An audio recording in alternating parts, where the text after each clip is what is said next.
Good afternoon, everybody. Nice to see you all. So it's 4 o'clock, and we are going to start with this webinar about how to survive to your startup due diligence. I see that people are joining, so I would like, before giving the floor to our main speaker today, Luigi Amati, to have a very short introduction about this webinar and debrief you a little bit about the Investor Horizon program. So I will briefly share my screen. So I have prepared a very short presentation introduction. So I think that now you are able to see my screen. So just let's put in a full mode. Okay, so now you should be able to see. So again, good afternoon, everybody. I am Lorenzo Valeriani, project manager at Meta Group, and today I will moderate this session, this webinar that is focused on how to survive your startup due diligence. Today with us there is the CEO of Meta Group, Luigi Amati, that will debrief us about tips and suggestions on how to go through this very painful process that is the due diligence. Before starting, I would like a little bit to brief you about Investor Horizon program. So Investor Horizon, it's a service contract, so with the European Commission, and there is also Eureka as main partner that is supporting us in achieving all the startups across Europe.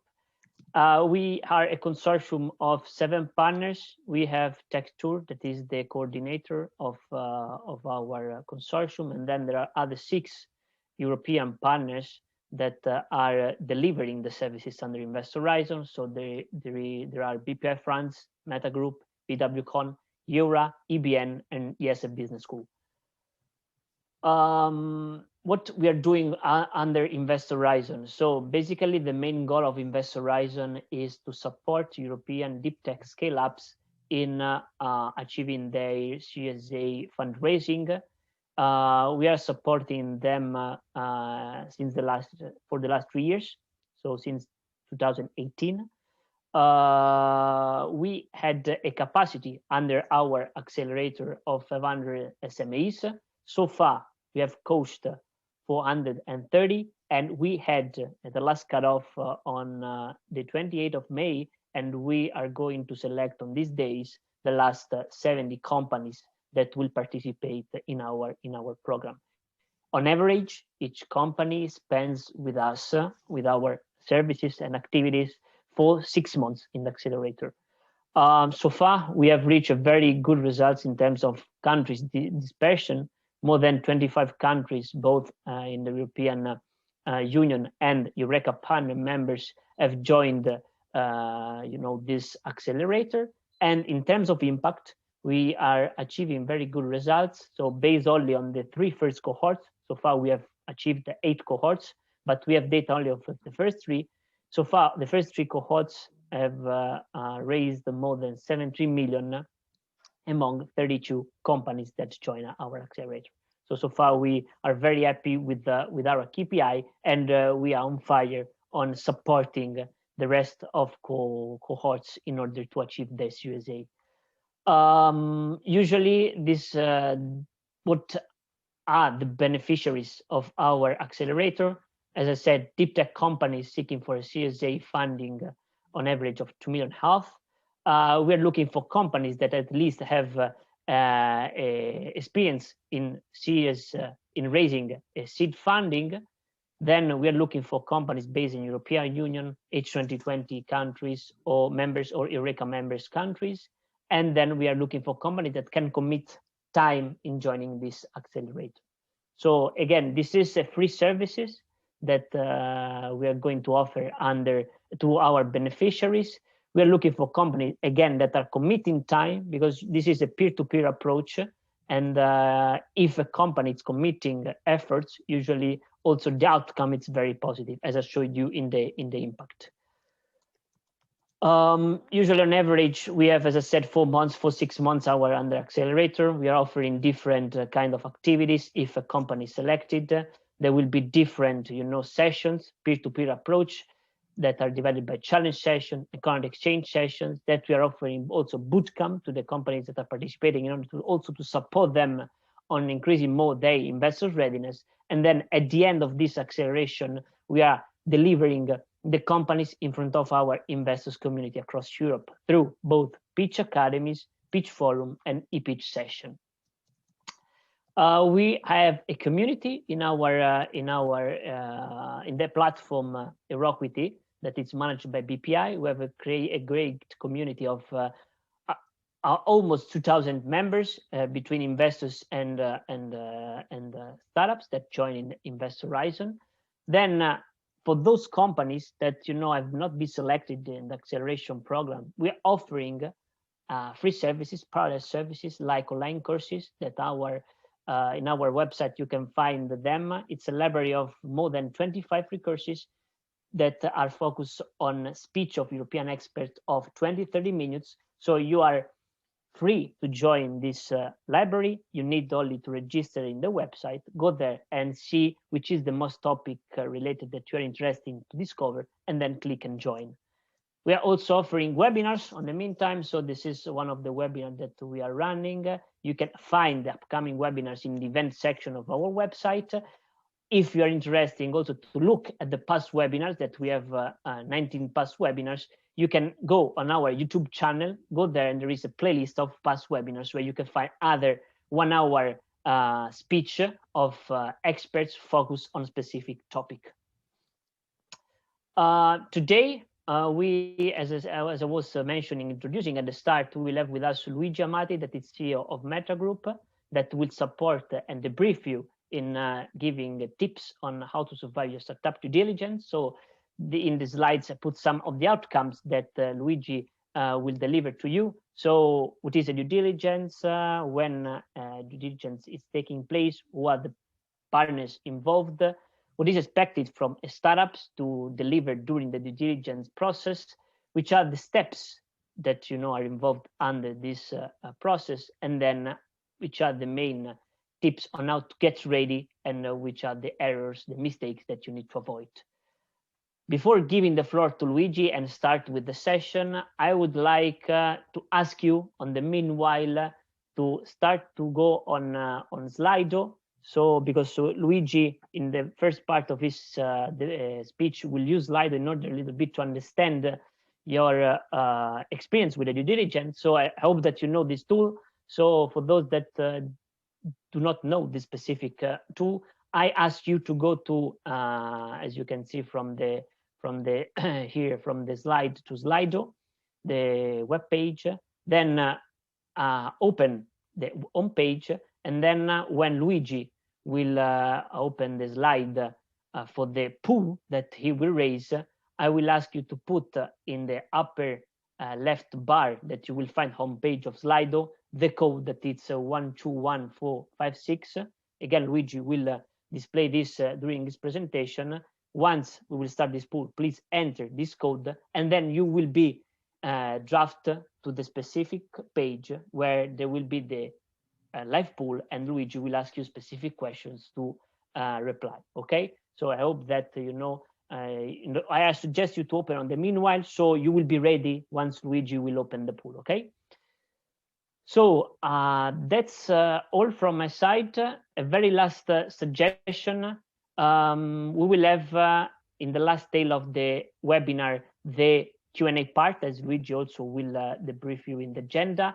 I suggest you to raise question using or the chat, the Zoom chat, or the Q&A section, whatever you prefer, also during the speech of Luigi. So we will collect all the questions, and then we will try to reply them all during the 20-25 minutes that Luigi will dedicate to your specific doubts and clarifications. So say that, now I will give the floor to Luigi for his presentation. Please, Luigi. Thank you, Lorenzo, and good afternoon, everyone. It is a pleasure to be with you to talk about probably the most important topic when deciding to present your startup, your company to an investor. I will be sharing also my screen and my presentation, which I hope you can see now. Okay. So, how to survive your startup due diligence? First of all, just a few words about myself. I am an angel investor and also an entrepreneur. As an angel investor, I did some investing in the late 90s and early 2000s on my own. And then in 2007, together with a group of 9 people, we started a club called Italian Angels for Growth. And we started to invest together as syndicates. Today, the club is counting about 250 people spread all over Italy, mostly around the area of Milan. And we do invest in companies between 300 and 700,000 euro per company in various sectors, ranging from medtech, IT, and others. I also have my own company, Meta, that I co-founded with 2 founders back in 1993. We provide capacity building and investment services to knowledge-intensive researchers and entrepreneurs and startups more in general. During the presentation, as Lorenzo mentioned, I will talk about the importance of due diligence, and then I will try to leave some space to have some questions and answers at the end, as my understanding is that the audience is quite varied, and let's see also what the Slido responses will be telling us. But I will be covering, the different phases of the process of due diligence, with the pre-screening and screening phase, the business due diligence, the legal due diligence, and some tips.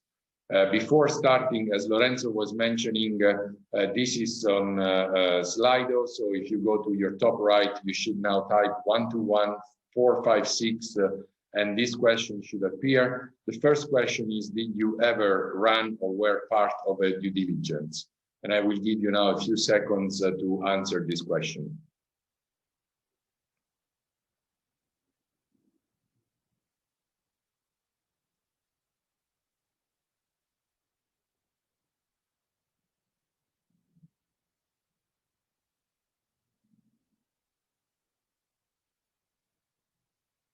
We only have 5 respondents, so we have many more participants. So if I could ask maybe a few others to join in responding it to make it more significant for me to understand who am I talking to.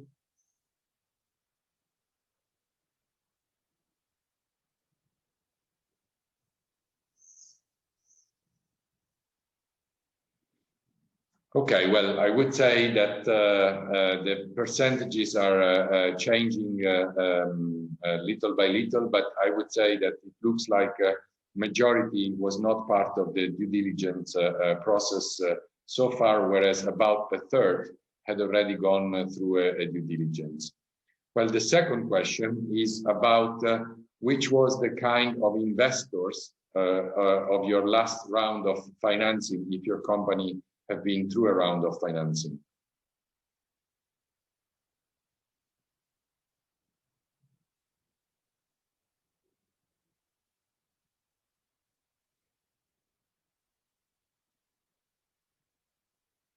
Don't be shy.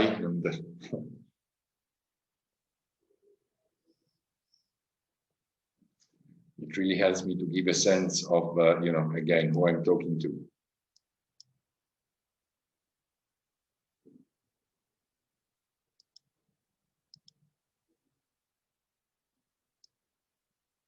Okay. Well, good. So it looks like it is mostly, again, 2/3 about venture capitalists and 1/3 angels, whereas nobody seems to be having received investments from equity crowdfunding. And finally, what is the thing that scares you most of a due diligence? You can type just one word or a couple of words to let me understand what was the most scary part or more difficult part of due diligence.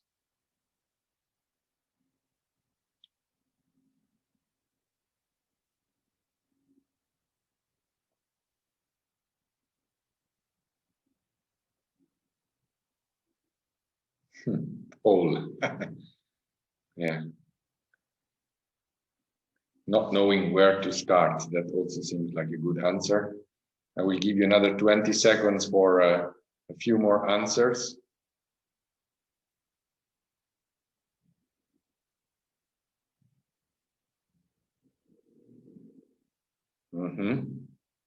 Too many boring documents. Indeed, large pile of documents, it starts to build up. Okay, explain operation with vinculated party. Thanks very much. I think that was very helpful to me. So as we were saying, you know, the due diligence is probably the most important moment coming after the pitching and sometimes even before the pitching when it's about pre-screening. So I think that there is no way of escaping the due diligence when you decide to make the step to start talking to an investor. What are the you know, investors looking for? I think that you know, in the VC industry, they look for you know, high risk, high return type of investments. The startups have taken the decision, of course, to find venture capital and early stage type of investors. And the game, of course, is that this is a market in which the investors is aiming at 10 times the returns and sometimes even at larger type of multiples. So what is the problem is that it is a reality that the majority of startups fails. This is the rule of the game. There is a risk involved in venture capital, and the whole game is on you know, how do you calculate such risk? And the best and the winners, if you like, in this game are the ones that probably know how to calculate the risk in the best possible way. And you know, probably the best tool to calculate such risk is to have a well thought of and a comprehensive due diligence process. Everything, of course, is based on assumptions, and you know, in due diligence, the investors have to make sure that their assumptions are sound, and therefore, I think that the task of the entrepreneurs is to give and to provide investors with as good quality and as sound information as they can provide about their business, to give the investors confidence that they are calculating the risk in the appropriate way. How is this working? I mean, of course, this is just a very general slide. There might be a lot of nuances and a lot of fine tuning, but basically, you know, every investor will get a deal flow of startups and will probably organize its own process into a first level of pre-screening, out of which probably already 90% of the deals are falling because you know, this is not in the scope of the investment strategy or for many other reasons. Then there is a more careful screening phase in which maybe some verification of critical information and main assumptions are actually checked. And then when you know, there is a real interest, there will be, you know, a proper due diligence. Probably if you are part of an angel group, there will be a pitching event. And then, you know, if you will be able to pass the pitching event, then, you know, there are higher chances that your startup or your company will finally get funded. And in this phase, you will be interacting with potentially key personnel, customers, and also use some external consultants to make sure your diligence is adequate and has the right level of depth. The main stagings are, you know, an initial broad screening due diligence, then, you know, a business due diligence to really understand what would be the business like, and finally to make a lot of checks. Some people say too many boring papers and a pile of documents, but we will probably understand also why we need that in order to have a proper legal due diligence, not to discover, you know, bad surprises in the end. Companies, are screened out for mainly for two reasons. Because the company does not fit the fund mandate or the fund criteria, or the angel group fund criteria, and this can be business stage, whether it is too early, whether it is too late. It can be geographic region, maybe certain funds or certain angel groups, they really like to invest in a specific geography. It could be the size of deal, it could be the industry sector. This is something that proper homework will probably decrease a lot the risk of. Every investor is different, and entrepreneurs have to make sure that they study carefully and they don't spam in all kinds of investors with all kinds of proposals. Some funds will only review opportunities that come from referral or from a trusted source. And again, we also have statistics which show us that what it's coming from a referral and trusted source are probably 50% or even more than 50% of the deals we end up investing with. So being able to channel the company and the pitching through the right channels, it's a very, very important element also in the due diligence process. So identifying a clear list of investors for whom your company can fit the criteria, it's very, very important. I receive tons of emails and I can spot almost immediately whether this is just a kind of spamming or whether someone did a proper work to get introduced to me. Even if it is through an email, you can easily recognize whether it's really a cold call type of email or whether some preparatory work has gone into it at that point. So look for your network, look for the people that could connect you to those investors, and really do spend time about this part, because it will greatly increase the chances of success in getting funded, and will decrease your frustration in going around in circles and receiving too many no's until you give up. So do not talk with strangers. Try to talk with people that to a certain extent you can already think can be interested to your company, and ask yourself the question if you're looking for the right financial partner, and who is the right financial partner for you. Depending on the stage of investment, of course, you can go looking for, let's say, individual angel investors, which would invest typically between 10 and 100 or 200,000 euros, or you can go for seed and startup stage, in which you can have early stage funds, business angel clubs and business angel networks, or the so-called super angels. If you are a B2C type of company, there are also some crowdfunding platforms to which you can go straight to. And then, of course, as the amount of money grows, when you go to the expansion stage or to later stage, normally you will be talking about Series A, B, C of venture capital and private equity type of funds. In terms of the business due diligence, again, this is just a way of classifying it. Everyone has its own nuances, but basically you have like 8 components for a successful startups. Let's say 6 are related to the core of the business, and 2 are related to the team as a whole, and to the governance, and the ownership, so the boards and the shareholders. When it comes to the team, it's always said that the team is the most important. This is obviously true, and it's even more true when it's the startup and the scale up. It's still in its phase in which it needs to have market traction, to grow into the market. Having a good relationship among the team members is fundamental. It's very important.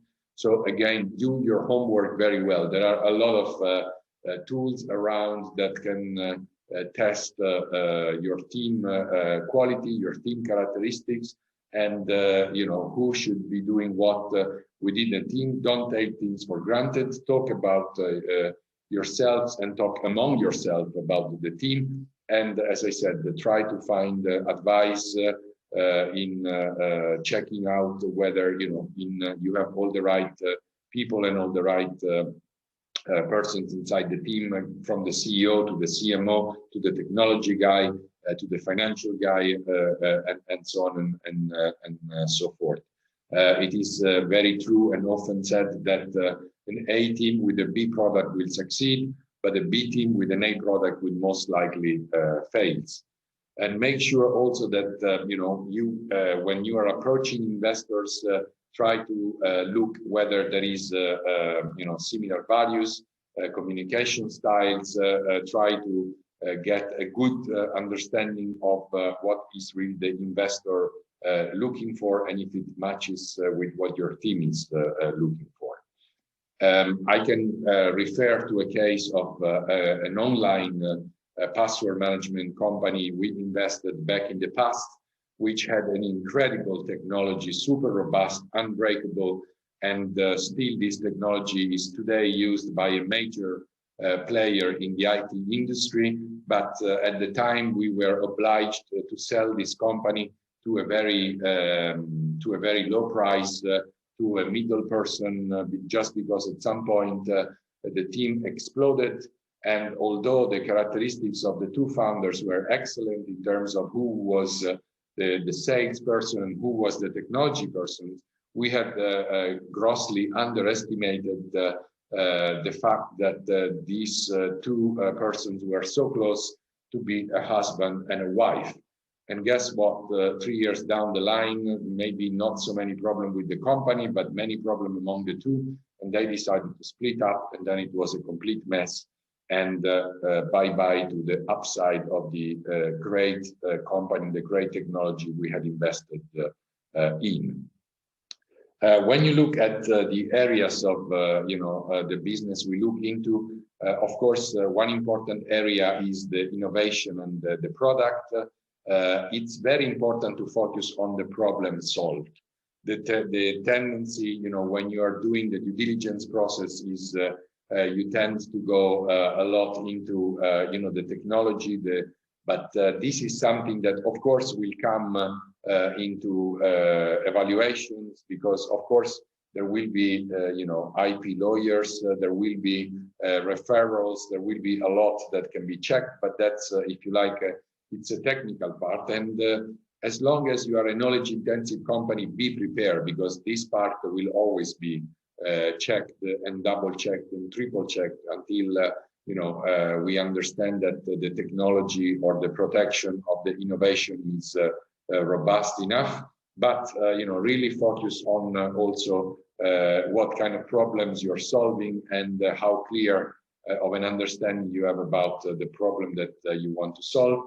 Likewise, once you understand what is the problem, let people understand that you do understand how to access the market. So this is not about the market potential, but it's about the nitty-gritty of knowing who are the main distribution channels, the sales channels, whether the timing is realistic, whether the window of opportunity is really there at this time. There are very important questions about accessing the market and accessing the market at the right time that you will have to answer in a due diligence process. Scalability, and as I was mentioning, predictability, how is the company going to scale? It is also extremely important that the way this company is going to acquire a value, as I was saying before, from 1 to 10 or even from 1 to 100 in a short amount of time, it's very clear, and also how protectable is your innovation, and things like reverse engineering or copy paste from other companies, maybe with much bigger resources, will not happen in a very easy way. We need to understand that very well.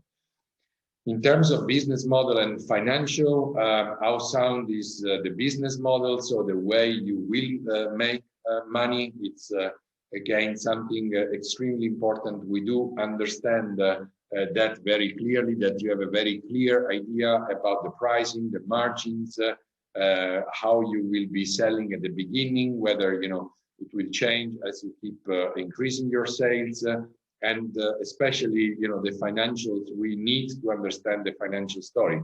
I would not invest in a company where I do not understand what would be the cap table from the moment when I invest until the moment when I exit. How much money more is needed? How much am I going to be diluted?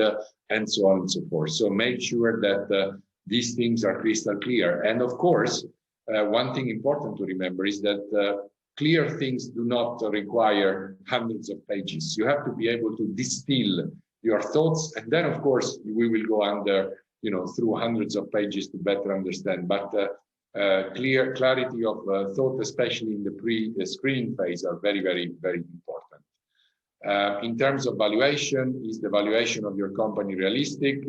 Super important. You have to show that you're willing to share and multiply, and that the investment condition and the terms are competitive for us as investors.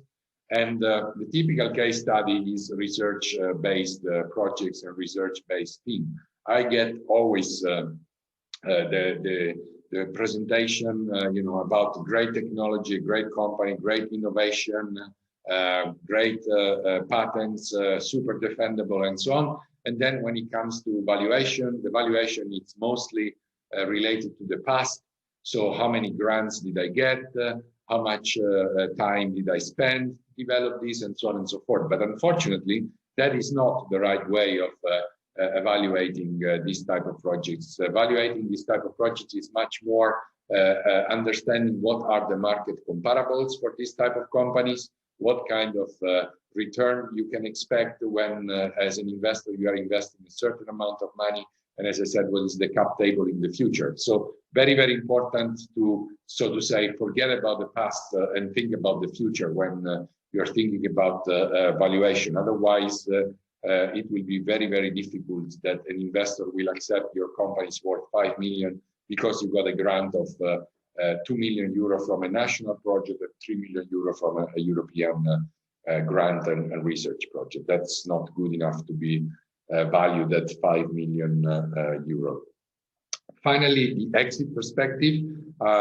We like to see companies which can present at least 5 clear, if you like, buyers or 5 clear exit path for their company.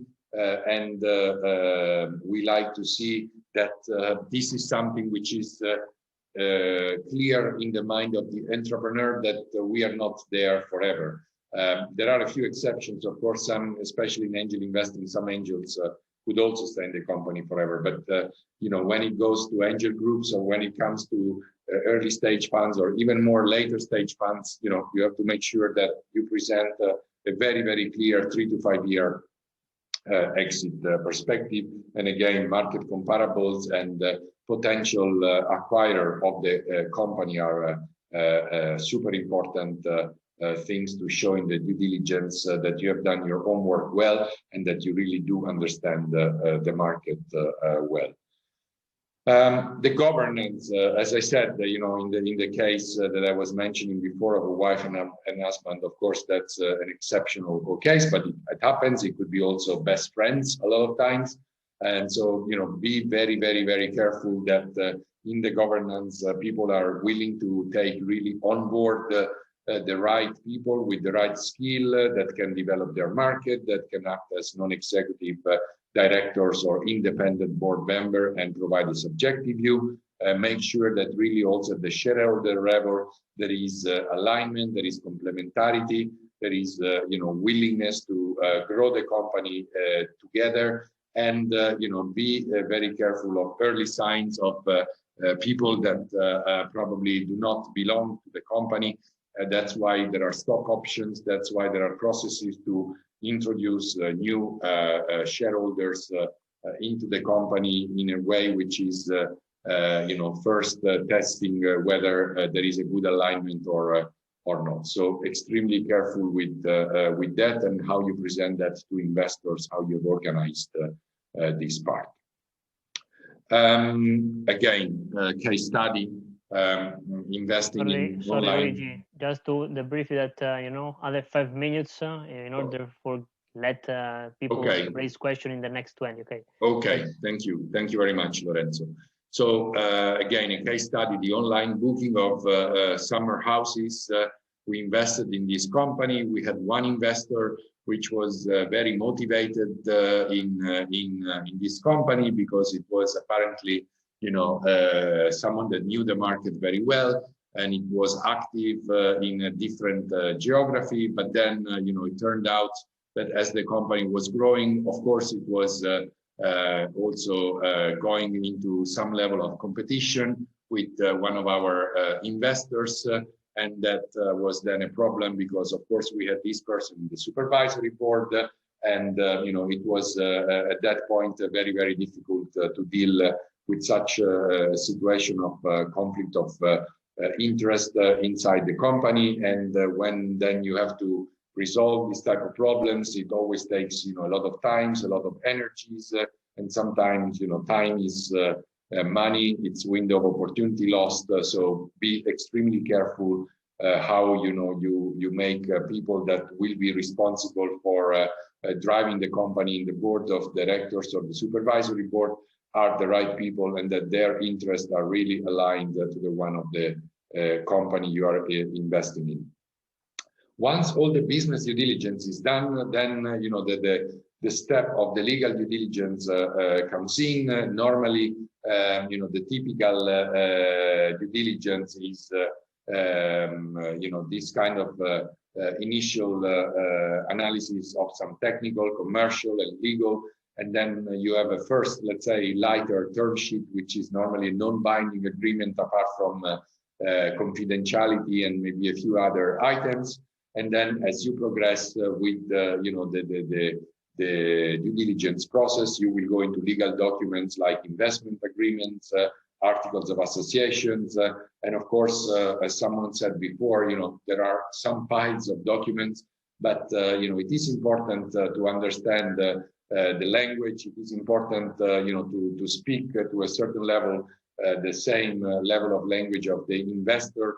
The investor has to understand the language of the entrepreneur, but vice versa has also to be true. And if you want to be, in a market which is very competitive, you as an entrepreneur, you have to show that you really learned the language in the proper way. So the term sheet, as I said, is a non-binding document bridging the due diligence and legal documentation, and it allows the founders, the investors, and the other parts to understand, how the investment will be structured and then really managed.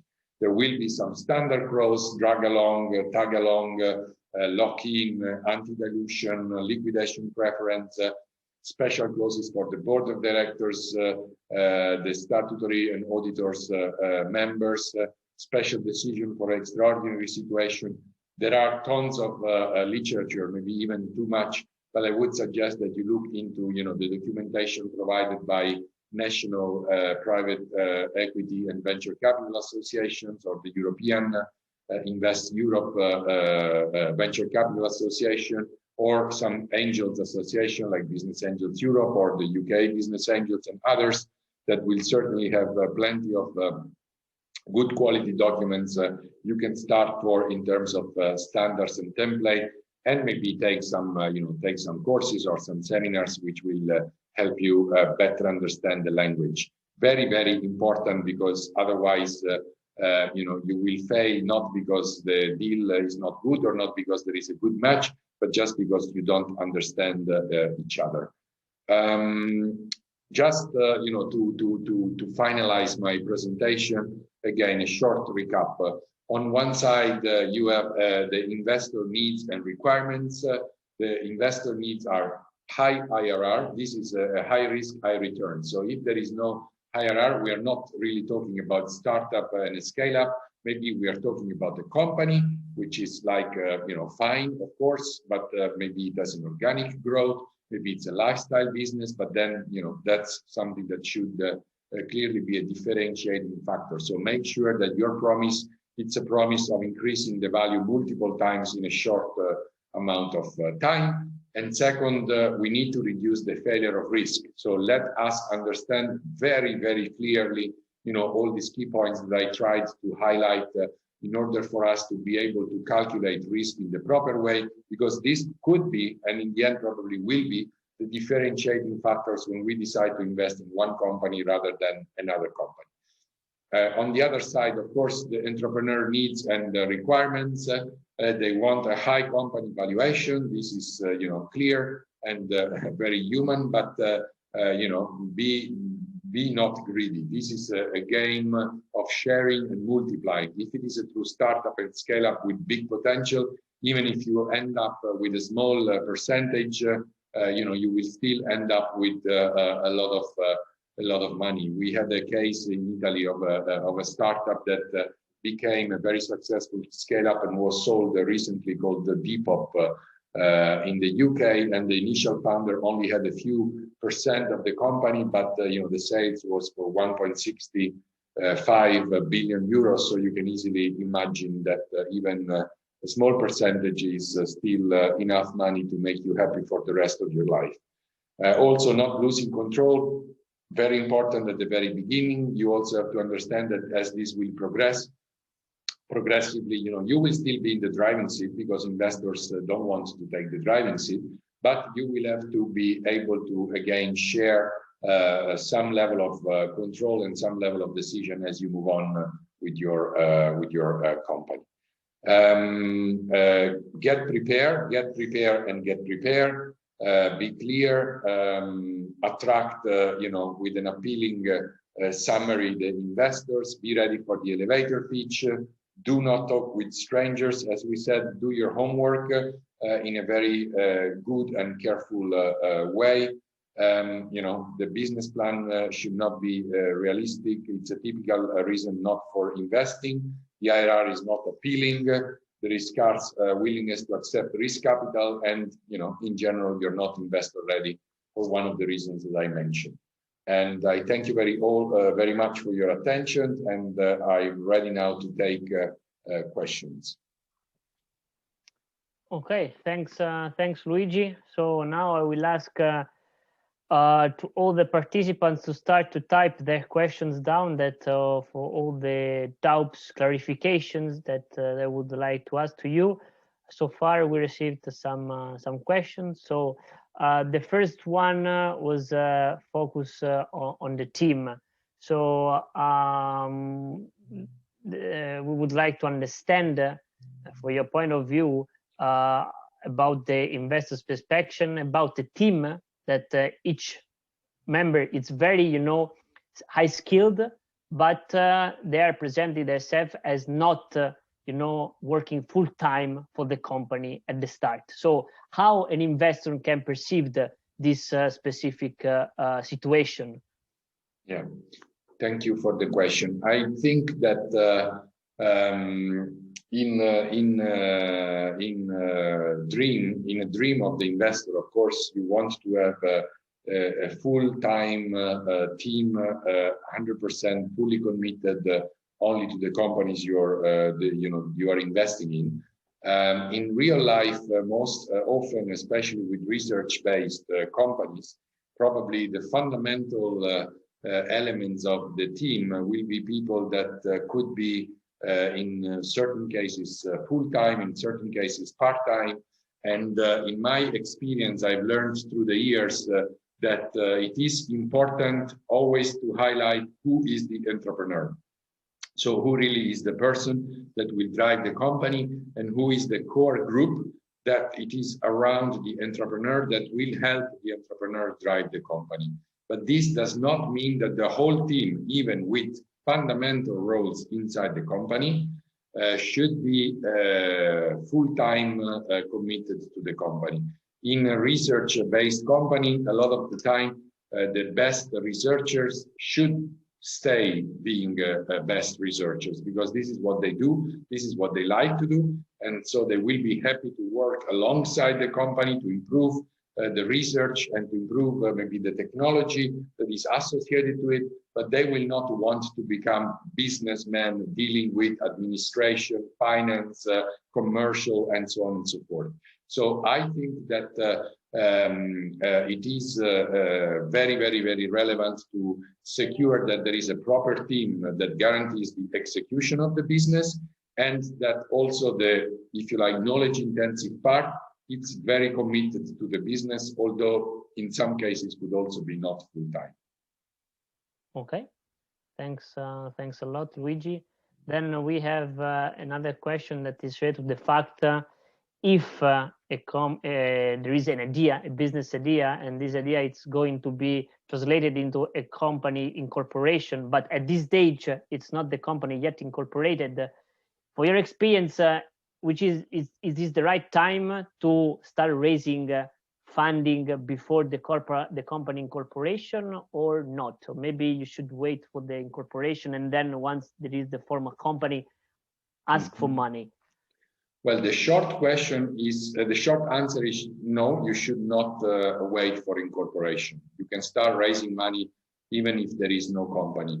More and more, first of all, there are grants, of course, that can already help those that are willing to start eventually a company to start shaping the concept for that. And there are even nowadays financial instruments, so investment funds, and even angels that are prepared to invest not in a company, but in a project. We speak a lot, and also in Meta, we do have investment vehicles which are proof of principle, which is even before then something called proof of concept, which is then, at a later stage, probably investing in seed phase when the startup is being formed. There is plenty of proof of concept is a very used, even abused terminology, and there are now quite a number of specialists, funds and specialist investors that are able to invest in contract research, that are able to invest in projects, and there are now legal instruments which are solid enough to make sure that once you have invested even before the incorporation of the company, then when the decision of incorporating the company is taken because the proof of concept was successful, how this is going to be split and shared among founders and investors is pretty clear. There are term sheets also for known companies nowadays. Okay, thanks. Then we have another question about the team again. That it's interesting to know what is the weight of the team, in decision-making factor when a business angel or a VC needs, to go through the due diligence, and specifically how the team is assessed in terms of knowledge, skills, past legacies between the team members. So just in order to understand, both the importance, the factor, and also how this team is evaluated during the due diligence process. Yeah, well, again, the simple answer to this is that we spent a lot of time when we were developing our investment readiness tool, a software that could help us in deciding whether the company was investor ready or not, what kind of different weights we would give to the parts of team, market, financials that I presented before. And we can simplify this by saying that at the very, very, very early stage, the weight of the team is 80%, and all the remaining rest is 20%. When you're super early, and then when you are in the growth phase, probably it goes upside down. The weight of the team is 20%, and the weight of the traction, the performance, the technology risk, the market risk, it's 80%. Okay, but I want to add a caveat on that, because I believe that when you are investing at a later stage, the team will probably still 80% important. The thing is that when you are investing at a later stage, most of the money, or quite a lot of the money you are investing into the company, will go to further develop the market, the technology, and the team. And there will be key figures that will be added to the team at that later stage of investment. And actually being able to understand what are the key figures that will need to be added at a later stage is as important probably as assessing the quality of the team at the very, very, very early stage. And so the capability of saying, okay, I will need these 2, 3, or 4 people, and the capability of selecting these 2 or 3, 4 people also at the growth stage will still be probably the dominant factor and the most relevant factor. It's just that at the moment of investment, when you are investing in very, very early stage, you will invest in that team and probably that team will stay for a while. So you're betting on the execution of the existing team. And when you are investing at the later stage, you are investing in the existing team plus the new members of the team, which are still not there. But when those members of the team will have been hired, then again, the weight of the team and the execution will be fundamental there. Okay. And sorry, if I can add one more thing, Lorenzo, on this. People tend to make a big mistake between knowledge and capabilities.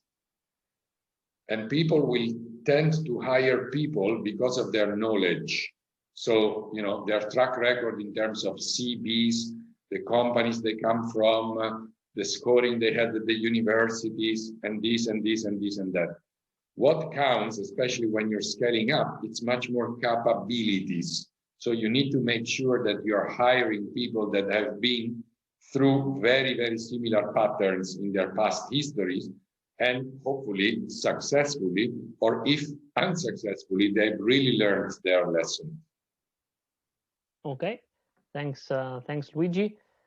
Then we have a question that it's more related to the tool that you have mentioned that Meta developed about investment readiness. It's asking if it's possible to have access to this tool about investment readiness. So maybe I don't know. It is a tool that we developed. As I said, we started the company in '93. So the initial version of the tool was developed in '98. So it is now 23 years old. Probably older than a number of entrepreneurs that are listening to me now. But I think that, it's been evolving. And of course, we whenever we receive, an application for an investment, we will go through this process, but we don't make available the tool just, as an exercise, I'm afraid. It's our internal know-how. Okay. Thanks, Luigi. Maybe before closing, as no more questions. It's typed in the chat on the Q&A part. Maybe as you know, at the start, you received a lot of feedbacks, replies in the last question of your live input about which scared you the most for the diligence. I would say that as a lot of people say where to start. So maybe I don't know if you can give us tips on where to start in terms of how to be prepared. So which is the homework to be done exactly step by steps in order then when you say I would like to start with the fundraising with the at least, and then be prepared for diligence, which is the time frame and the steps to be prepared in order to be ready for this we can say fight. Well, the time frame for a typical fundraising, you should have to calculate at least 6 to 12 months. It taken shorter, but I think it depends, of course, how much you're ready. But so it's a game of patience and resilience to fundraise. So be prepared to that. Where to start? As I said, I think first some good readings about the fundamentals of a good term sheet or a good articles of associations of a startup company, and understanding the basics.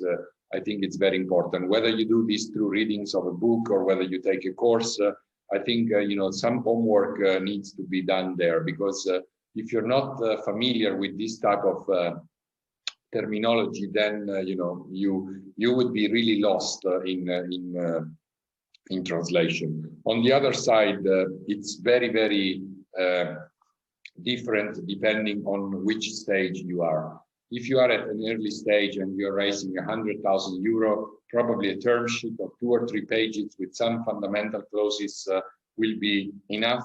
And probably in the articles of associations, there will be only some clauses about board of directors, ownership, as we were saying before, liquidation of the company, liquidation preference. So just a few maybe fundamental clauses. If you go to millions and millions of euros and fundraising of Series A and Series B, I mean, be prepared. There will be lawyers, there will be papers, there will be a lot of stuff, and the entrepreneur alone will not be able to do that by himself. So I think that there are very good lawyers nowadays that are very capable, very competent, that are used to work with startups, that are also used to work mostly, with success fee when transaction is closed. But I don't want to discourage anybody, or I don't want to scare anybody, but an investment agreement could easily be 30, 40 pages. And I've seen, complete final documents, which include business plan, annexes, due diligence, patents, and so on, to be really, thick books. And of course, when a lot of money is at stake, things get quite complicated. But the important thing is to take it as a journey, to work with professionals. As I said, learn the good basics, and then take it step by step. Okay, thanks, Luigi. So I don't see more questions neither in the chat and in the Q&A. So I would say that if there are no more curiosity, clarifications, doubts, we can go to close this webinar, this session. So before closing and